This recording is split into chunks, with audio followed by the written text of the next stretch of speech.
El viaje a Soledad Cara. Cuando salí de Buenos Aires rumbo al Brasil, realmente no pensaba en nada. Era de noche, había llegado al puerto a las 7 de la tarde. El viaje por carretera había sido todo menos placentero.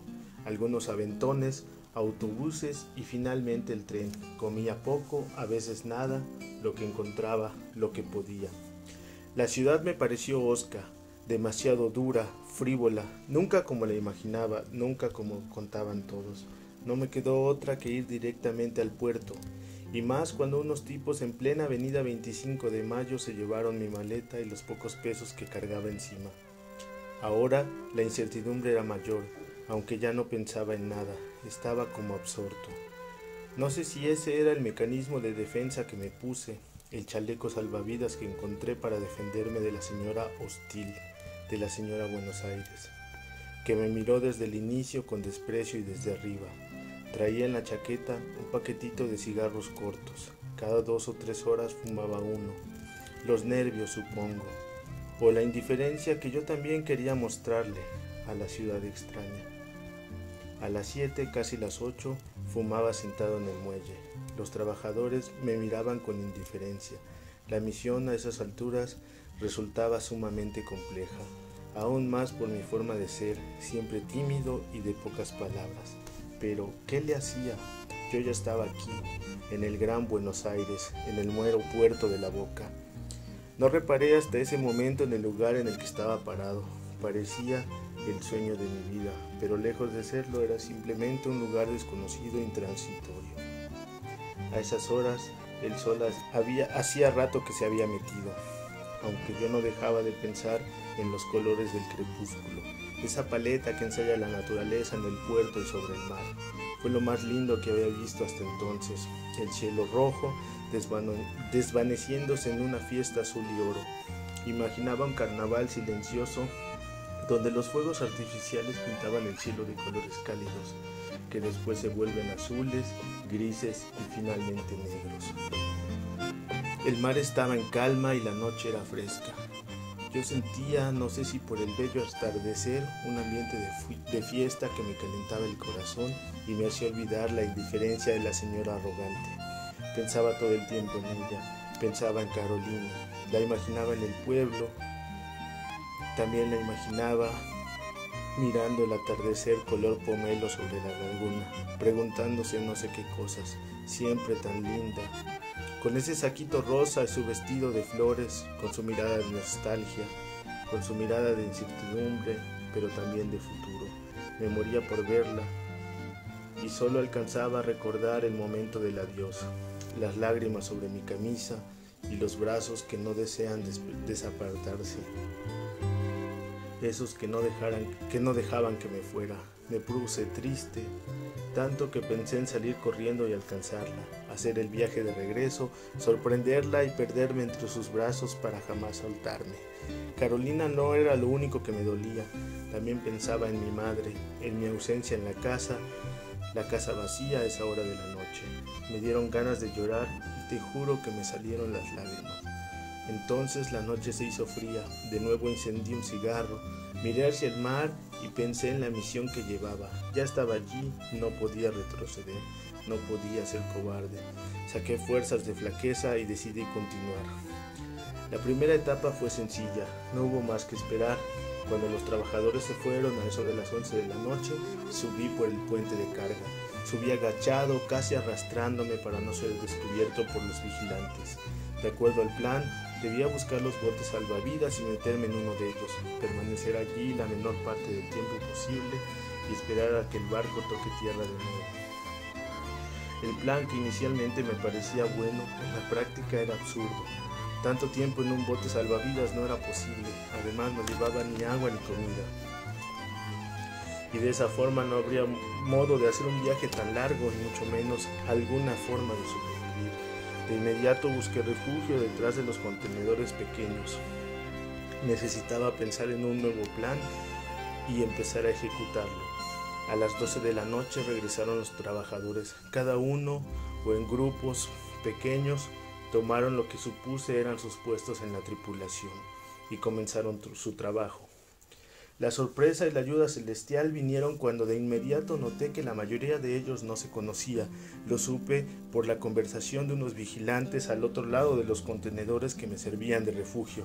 Che, viste, y hay muchas caras nuevas, todos gente nueva. Ya ves cómo es esto. Te vas a donde te toque. Y es más pesado, no me gustan los nuevos. No se sabe qué costumbres tienen. ¿Qué le hacemos? La mayoría son primerizos, nuevos en esta compañía. Sí, viste, por aquello de los despidos. Y bueno, che, no queda otra que hacerse lotario y conocerlos de a poco. Fue entonces que me decidí a salir. Apenas tomaba un poco de aire y de valor cuando uno de los contenedores pequeños de madera se venció por el peso de otro y prácticamente tronó, causando un caos tremendo. El capataz de la cuadrilla empezó a gritar. Tomó una tabla de notas y un altavoz. Llamó a todo el personal de carga. De inmediato supe que ese era mi momento, que no habría otro chance y que era ahora o nunca. Y decidí a jugármela y sabía que no habría vuelta. Entonces corrí de inmediato a donde se concentraban los trabajadores, dispuesto a perder. Asumí mi papel y me concentré en recibir instrucciones. El capataz me vio al toque, me miró fijamente, creo que dudó ampliamente de mi estatus en el barco, pero ante la emergencia no le quedó más que continuar. Después de unos largos instantes me quitó la vista de encima. Yo estaba inmóvil, congelado, impávido y muerto de los nervios. De pronto miró a los demás, no como a mí, sin desconcierto y aunque molesto y fuera de sí, supongo que esas caras le resultaban más familiares que la mía. Volteó de nuevo a verme y me pareció que todo ese tiempo era una eternidad. Pero de pronto exclamó: «Ustedes 6 pelotudos, levanten toda la mercancía, la llevan al fondo, la cuentan, la separan en dañada y en buen estado, ¿entienden? ¿O no hablan español, carajo?». Yo, feliz de la vida, le agradecí la puteada, sonreí para mis adentros, asentí con la cabeza y me puse a recoger las latas. Mis compañeros murmuraban en grupos de 2, pero entre ellos, no sé si acerca de mí o de mi estadía en el barco o la compañía. No hice más caso y me concentré en la tarea y en la orden del capataz. Como de rayo terminamos la tarea que nos encargó el patrón y nos dispusimos a descansar, cuando otra de las cajas de pronto estaba a punto de caerse. Sin pensar en nada, y más por el instinto laburante, tomé unas cuerdas y les grité a los compañeros de tarea que las pasáramos por el frente de la caja para detenerla y así permitir la maniobra de los cargadores.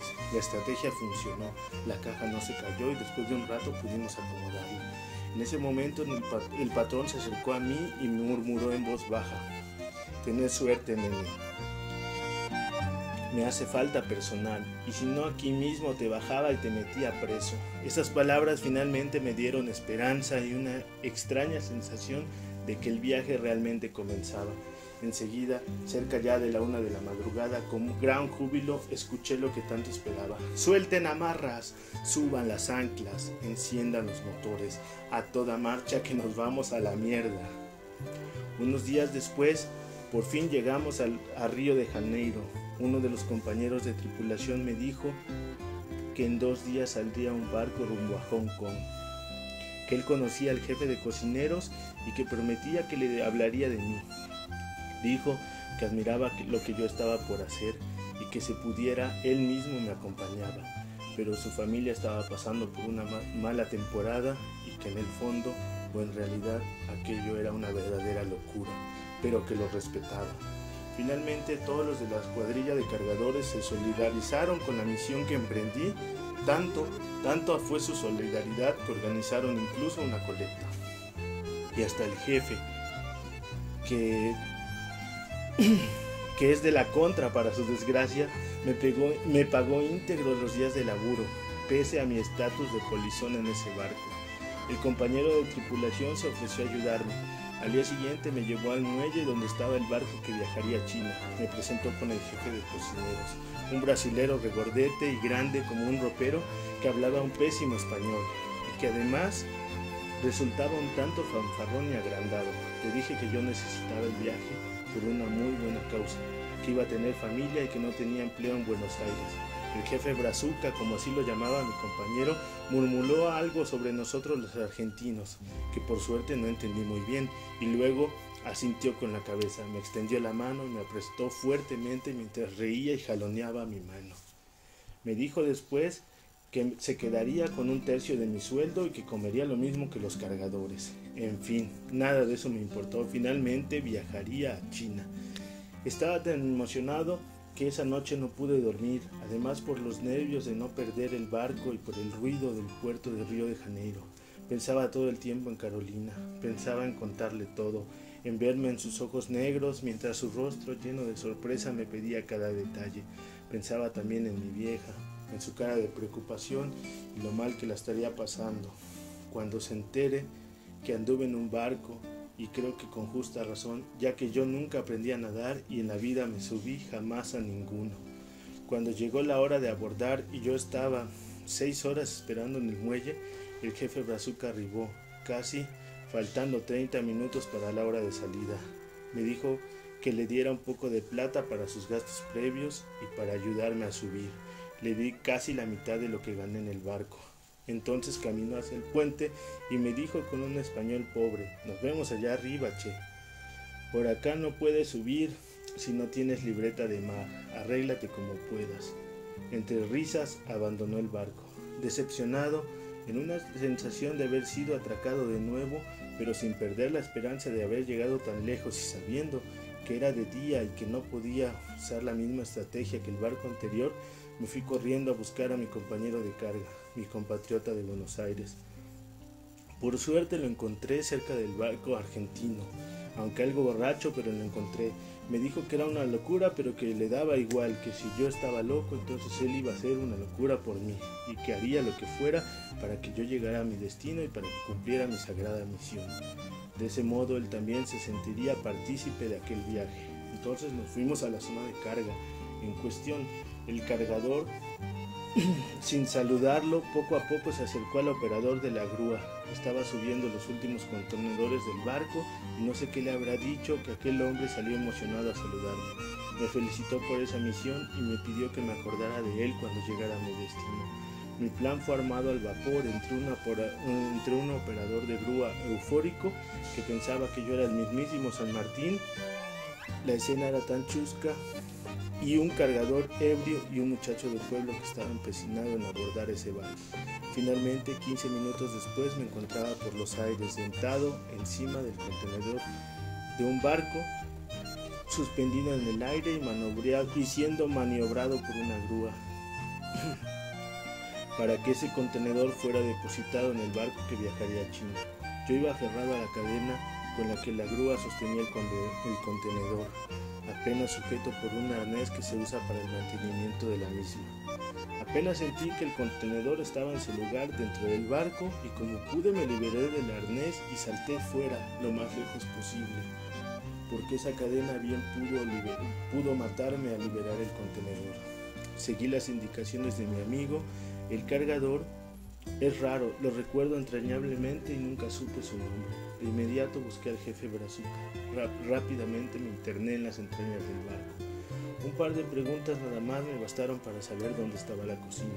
No había dado ni 2 pasos dentro de la sala de cocina cuando me alcanzaron 2 guardias indagando en portugués mi estatus dentro del barco.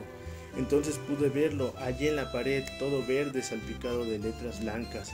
Y te juro que me salió del alma. No me quedó más que gritar: nosotros les ganamos, salimos campeones y les ganamos, aguante Boca que lo parió.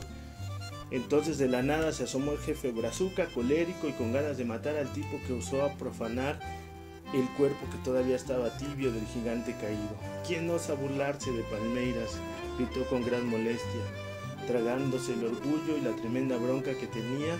Al reconocerme no le quedó más que solicitar que me soltaran, argumentando por supuesto, por lo que pude entender, que yo era parte de la tripulación y además su ayudante. Cuando se marcharon los guardias me dio la bienvenida a puteadas, diciendo que de no ser por él, quien era un gran hombre de negocios y de palabra, yo estaría en una celda para rufianes en el corazón del Río de Janeiro. El tiempo transcurrió de una forma tan surrealista, tan loca, que no sé si pasó un mes o un año o 20. Cada tarde en la proa me detenía a mirar el atardecer, veía el cielo azul y oro, pensaba en Carolina y en mi madre. La pensaba tanto que la sentía tan cerca, tan mía, y al tiempo me remordía la conciencia y me sentía tan egoísta de haberla dejado. Me sentía como una especie de traidor que solo piensa en sí mismo y que nunca se banca ni la crisis ni la falta de laburo. Alguien que la abandonó en el momento más fulero, en la noche más definitiva. En eso me gastaba los días, pensando en la jodida vida, en la crisis, en lo apremiante y doloroso de no tener ni un mango, en mi madre y en Carolina. Fumaba mucho, repasaba mi plan, me preguntaba si todo esto tendría sentido, si era correcto, porque oportuno y lógico nunca lo fue. Con el paso del tiempo conocí a un porteño que también era de Buenos Aires. Nos hicimos amigos, supongo. Creo que más bien por la necesidad primitiva de hablar con alguien, de no sentirse solo. Supe que él también extrañaba a su familia, que tenía mujer y 2 hijos. De pronto ya éramos 2, esperando la noche, admirando el cielo azul y oro. Luego de unos días o semanas de trabajo duro, supe que cada hombre tiene su propia cruz a cuestas. Creo que así fueron cesando mis miedos y aminorando mis angustias. Supe entonces que la vida era brava para todos, o al menos para todos nosotros, los marineros. Me contaba de su padre, de lo mucho que lo quería y de la falta que le hacía. Yo le hablaba de mi madre, del miedo a perderla. Me contaba de su mujer y sus hijos, de las relaciones humanas que son tan frágiles y fuertes al mismo tiempo, dependiendo del momento histórico en el que se miran. Su mujer había enfermado, cuando se puso bien casi lo deja. Ahora él estaba en un barco luchando por su familia, necesitándola y a punto de perder todo por las mismas causas por las cuales se arriesgaba. Pero la vida estaba en movimiento. Yo le hablaba de Carolina, de mi abandono, de todo lo que siento y lo que nunca le dije. Lo común siempre era la pobreza, la falta de trabajo, la necesidad de buscarse la vida, la crisis y la tragedia humana. Un día de proa y atardecer le conté mi plan. Recuerdo que escuchaba absorto, que solo se limitó a escuchar. Hice un par de preguntas sobre detalles específicos mientras fumaba pensativo. Guardó los cigarros en su chamarra y entonces se retiró a dormir. Anduvo pensativo y no tocamos el tema en muchos días, hasta que me dijo que lo había pensado, que él conocía la forma de llegar de Hong Kong a Tokio, que en el puerto conocía a un español muy hincha de Atlético y que fácilmente y sin problema podría ponerme arriba de un carguero rumbo a Tokio. Le di las gracias y me dijo: no, lo hago por mi viejo Che. Él es hincha de Racing y vivió lo mismo que vos. También hizo un viaje, el viaje de su vida. También tuvo que embarcarse. Todo lo demás fue silencio, ya no hubo charlas. La proa se quedó un poco sola por las tardes y el atardecer se hizo de nuevo silencioso, siempre azul y oro. Carolina volvió en forma de pensamientos y mi vieja remendaba mi ropa y le prendía velitas a los santitos por su hijo el viajero. Pasó el tiempo y no sé ni cuándo llegamos a Hong Kong. Solo sé que la noche era fría y el puerto era un sueño. Los edificios iluminados como brasas nocturnas se reflejaban en el agua. Recorrimos el muelle durante hora y media, en silencio, hablando poco y fumando mucho, sintiendo el frío con una cordialidad algo tensa. Al fin encontramos un grupo de latinos, unos colombianos creo, que nos dieron razón del español. Caminamos media hora más, y en un carguero que parecía listo para zarpar, encontramos al hincha de Atlético. Charlaron un poco ellos, apartados de donde yo esperaba con ansias. De nuevo, no dejaba de pensar en Carolina y en mi madre, en la distancia y en mi egoísmo y en la banalidad de mi misión. A esas horas pensaba que todo esto era una tontería, un tremendo capricho y que no valía la pena. Pensaba seguramente que había perdido a Carolina, que no me esperaría, que todo esto era tan injusto para ella que no me perdonaría. Tampoco yo mismo me perdonaría la ausencia y el haber dejado a mi madre sola. No me perdonaría si algo le ocurriera mi viaje. Me sentía tan desdichado de haberlos abandonado a su suerte. Una palmada en la espalda de mi compañero de barco me sacó de mis cavilaciones. Me dijo con una sonrisa leve pero sincera que estaba todo listo, que el español nos llevaría a ambos a Tokio, que saldríamos el mismo día en la mañana y que en un par de días más estaríamos en Tokio. Casi como si el tiempo fuese un arroyo que se escurre entre la sierra, cuando me di cuenta estábamos saliendo del puerto de Hong Kong.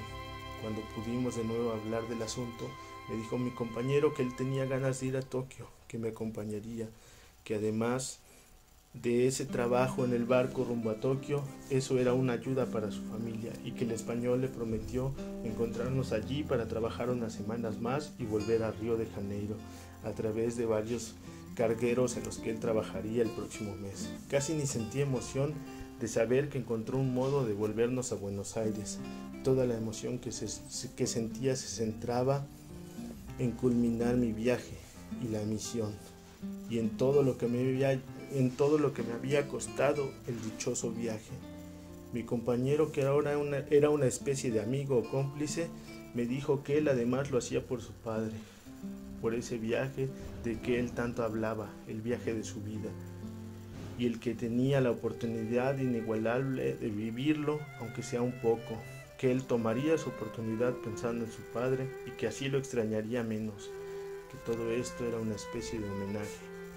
Cuando llegamos a Tokio vi con nostalgia que la ciudad y el puerto no eran distintos a Buenos Aires, que nos había recibido una ciudad caótica y también hostil, unos marineros japoneses que hablaban un poco de español, que conocían Buenos Aires, nos ayudaron a llegar a nuestro destino. Y allí de pronto, frente a nosotros, ese monstruoso lugar, iluminado como un volcán a punto de hacer erupción, rompiendo el cielo negro. Allí afuera del inmenso monstruo no nos quedó más que gastar todo lo que yo había ganado durante el viaje para comprar un par de entradas. Las compramos a un revendedor argentino, pusimos todo nuestro corazón en eso. Y pese a esto, el vendedor nos miraba con tal indiferencia que de pronto me sentí tan extraño, lejos de casa y solo. Martín, así se llamaba mi compañero, me dijo que su padre realmente nunca viajó para ver a Racing campeón del mundo, que todo esto fue una mentira que creyeron muchos años y que cuando lo despidió, él le prometió que un día haría ese viaje. Le pregunté si él era de Boca y con voz de orgullo me dijo que no, que él era de San Lorenzo, y bien de San Lorenzo, su padre de Racing, pero que no importaba. Él de esta forma pagaba la deuda de su padre, aunque para todos los demás esto fuera una locura o una boludez. Me dijo que yo entendía entonces de locuras y que por eso estábamos los dos allí. Cuando nos dispusimos a entrar, la gente de seguridad se volvió loca. Alarmados nos detuvieron. Las entradas resultaron falsas. No sabíamos ni lo que decían, solo veíamos que gritaban y nosotros, sin saber qué hacer, mirábamos con miedo, desazón y angustia. De pronto todo había terminado, todo había sido en vano. Pensaba en Carolina y en mi madre y me sentía peor. Abatido bajé los brazos y te lo juro que me puse a llorar. Lloraba con tanto miedo que mi corazón se partía en pedazos. De pronto Martín gritó: «Rafa, Rafa, nos llevan presos». No sé ni cómo pasó, que de pronto una turba de argentinos se abalanzó sobre los incautos guardias, nos arrebató de esa detención y con esa misma ola de gente de pronto entramos al estadio. Cuando me di cuenta estaba en Japón, en Tokio, listo, eufórico, a punto de presenciar la final intercontinental entre mi querido Boca Juniors y el Real Madrid. Todo lo demás fue una fiesta. Nos encontramos de pronto en medio de ese río de gente que cantaba y hacía una hermosa fiesta al otro lado del mundo. Cuando reaccioné del frenesí, me vi envuelto en un mar de 10.000 personas. Habían pasado apenas 5 minutos y Boca ya ganaba 2-0 la Copa Intercontinental al Real Madrid. Todo esto con un soberbio pase de Juan Román Riquelme.